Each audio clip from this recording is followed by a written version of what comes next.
Church announcements for the week of September 26th, and this week we are talking about harassment. I have experienced sexual harassment and harassment in general in the workplace. I remember the very first time I was working for a small engineering firm, and the owner of that firm was, honey, and he wanted him some me, okay? And at 22, 23, 24, I did not know how to handle someone suggesting that we go to Vegas for the weekend, except for I knew not to go to Vegas for the weekend. Fast forward to another job and was actually targeted by a woman, not in a sexual way, but certainly in a way that was extremely aggressive and really coming from my character and my integrity. So I run the mentorship program for WTS's Phoenix Metro chapter. And last week we got together and had a guest speaker. I was able to connect with an attorney who focused on employment law. And so I want to share with you 8 or 9 things that the attorney shared with us to help you be prepared should you find yourself in this situation. I pray and hope you never do. I really do. I hope you never do.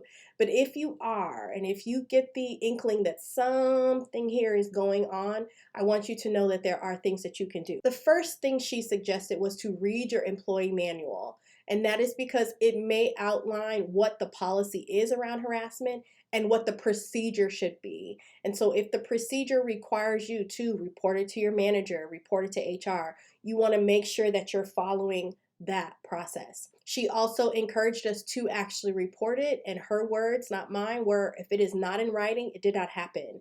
And so if you have a conversation with your manager or with HR, you need to document that. You need to send them an email that says per our meeting or conversation, or copy them on an email to your manager that says here's what's happening and I'm uncomfortable and I want this to go into my employee record, or I want this to go on record that this situation is happening. The third thing she said was be reasonable. If the employer comes to you and is trying to make accommodations, right, and trying to figure things out, be reasonable and work with them. If you have a claim, so if you are claiming that your job is causing you sickness or stress or anxiety, you need to go to the doctor and you need to have them put that in your medical record. If you are needing ADA accommodations, she also encouraged you to engage in that process because it may take some engineering for the company to figure out what are the appropriate adjustments to make to help you be able to do your job well. And then last but not least, she said, be prepared to have hard conversations. I think that if you send an email or you report a situation, it's very likely that someone is going to request a meeting or show up in your door frame.